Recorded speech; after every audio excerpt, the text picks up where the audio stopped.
하나님 말씀 야고보서 4장 13절로 17절 교독하시고 마지막 17절 함께 읽도록 하겠습니다. 들으라, 너희 중에 말하기를 오늘이나 내일이나 우리가 어떤 도시에 가서 거기서 1년을 머물며 장사하여 이익을 보리라 하는 자들아, 내일 일을 너희가 알지 못하는도다. 너희 생명이 무엇이냐? 너희는 잠깐 보이다가 없어지는 안개니라.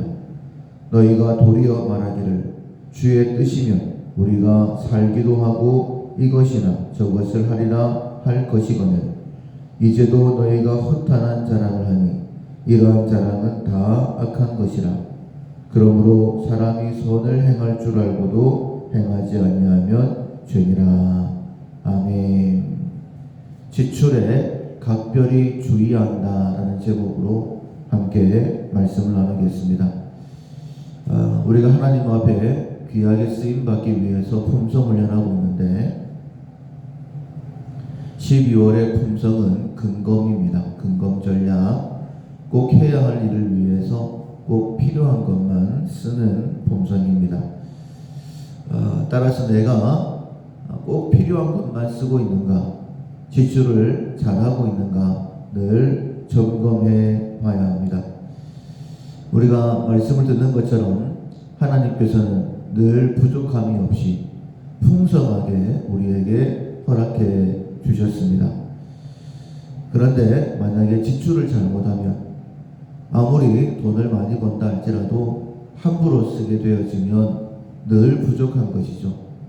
그것처럼 만약 내가 부족하다라고 느껴진다라고 한다면, 그것 때문에 마음의 염려가 된다라면 한 걸음 더 나아가서 주신 사명 감당하지 못하고 있다라고 한다면 혹시 내가 하나님께서 허락하신 것들을 내 욕심을 따라서 지출하고 있는 것은 아닌가 반드시 점검해 봐야 됩니다. 만약 우리가 하나님의 말씀이 아닌 자기 생각대로 지도를 받지 않고 내 생각대로 그냥 그렇게 살아가고 있다고 한다면 어제 함께 말씀을 나누었던 미가 가정처럼 그렇게 복을 받고 싶은데 오히려 저주 가운데로 한 걸음씩 더 나아가게 되는 것이죠. 돈에 욕심이 생겨서 어머니의 은을 훔쳤어요. 그런데 어머니가 돈 훔쳐가는 사람은 하나님의 저주를 받아라 라는 그 소리가 무서워가지고 어머니께 다시 돈을 돌려드리죠.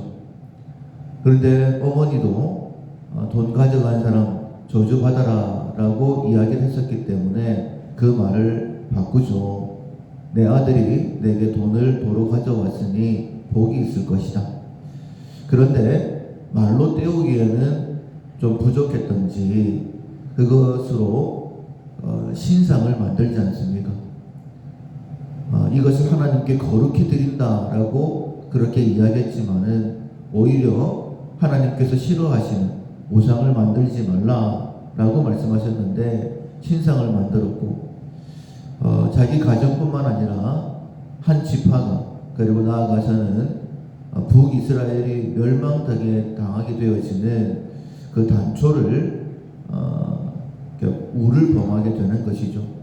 점점 더 복과는 상관없는 그렇게 복을 받고 싶었는데도 불구하고 말씀을 알지 못하니, 말씀의 지도를 받지 못하니 그 돈을 허비하는 것뿐만 아니라 저주를 자초하게 되는 그런 모습을 보게 됩니다.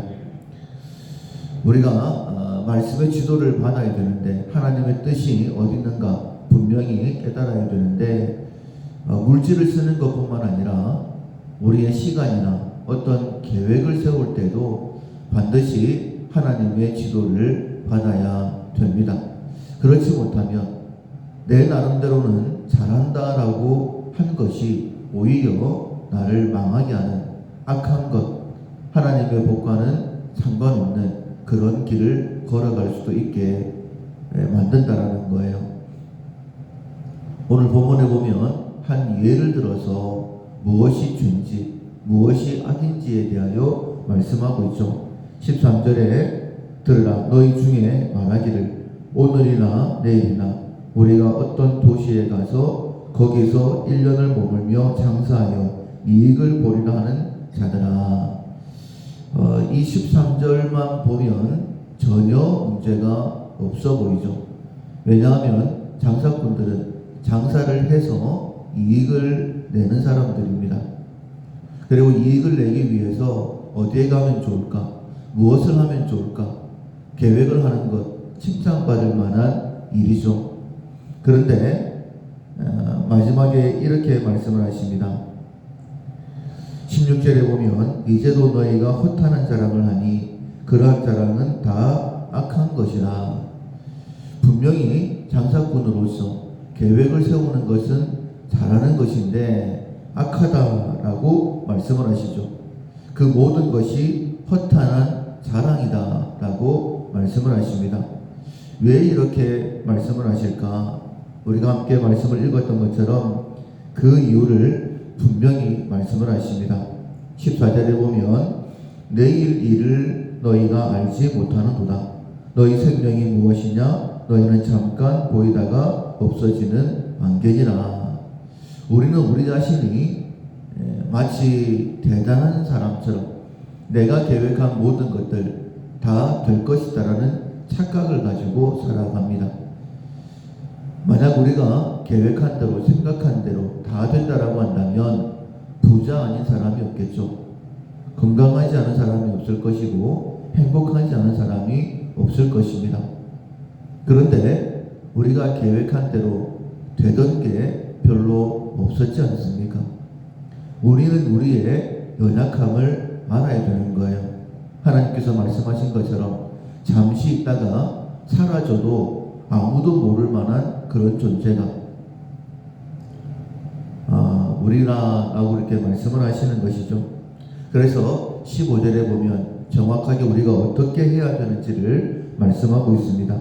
너희가 도리어 말하기를 주의 뜻이면 우리가 살기도 하고 이것이나 저것을 하리라 할 것이다 라고 말씀하시는 거예요. 하나님께서 도와주시지 아니하시면 저희들은 아무것도 할 수 없습니다. 그렇다면 처음부터 이렇게 구해야 되겠죠. 하나님, 저희들은 장사꾼입니다. 이 장사를 통하여 이익을 내야 되는데 하나님, 무엇을 하면 좋을까요? 어디에 가면 좋을까요? 하나님이 도와주시지 아니하시면 아무것도 아닙니다. 이렇게 하나님께 도움을 구해야 되는 것입니다. 만약에 하나님이 도우시지 않는다라고 한다면 아무것도 아니죠. 집을 세우는 자의 수고가 헛되다라고 말씀하셨고 파수꾼의 경성함이 헛되다라고 말씀하셨죠. 그리고 아무리 어려운 상황이라 할지라도 하나님이 도와주신다라고 한다면 되는 것 아니겠습니까? 그것이 믿음이라는 것이죠. 우리의 연약함 가운데 하나님의 지혜가 더해지면 이 세상 그 누구보다 지혜로운 것이 되는 것이죠. 우리의 연약함 가운데 하나님의 능력이 더해지면 우리는 전능한 능력으로 이 땅의 삶을 살아갈 수 있는 것이죠. 그래서 반드시 하나님의 지혜를 구해야 됩니다. 그런데 만약 우리 자신의 연약함을 알지 못하고 하나님의 전능하심을 알지 못하고 이것하고 저것하리라 라고 계획하는 것, 그것은 악한 것이다, 허탄한 자랑이다 라고 분명히 말씀을 하십니다. 17절에 보면 그러므로 사람이 선을 행할 줄 알고도 행하지 아니하면 죄다 라고까지 말씀하시는 거예요. 악하다라고 말씀하셨죠. 그런데 한 걸음 더 나아가서 죄다, 전혀 문제가 없어 보이는 그런 삶의 모습임에도 불구하고 하나님을 의지하지 않는 것, 자신의 약함을 깨닫지 못하고 하나님의 강함을 의지하지 않는 것, 그것은 죄다라고 말씀을 하십니다. 마치 미가의 가정이 그렇게 복을 받고 싶어서 안달이 나서 이렇게 돼보고 저렇게 돼봤는데 오히려 저주의 삶으로 더 깊어졌던 것처럼 우리 또한 그런 어리석음을 반복할 수 있게 되는 것이죠. 우리가 물질도 잘 관리해야 됩니다. 헛되이 지출하면 안 되겠죠. 그러나 특별히 2023년도를 계획하면서 이것 해야 되겠다, 저것 해야 되겠다 계획을 세울 때도 반드시 하나님을 의지함을 통하여서 지혜로운 결정, 허비하지 않는 삶, 우리가 복을 받을 뿐만 아니라 주신 사명 잘 감당해서 하나님의 기쁨이 되는 우리 모두가 될 수 있기를 주님의 이름으로 축원합니다. 아멘. 찬송가 204장, 주의 말씀 듣고서 찬송가 204장 찬양하시겠습니다.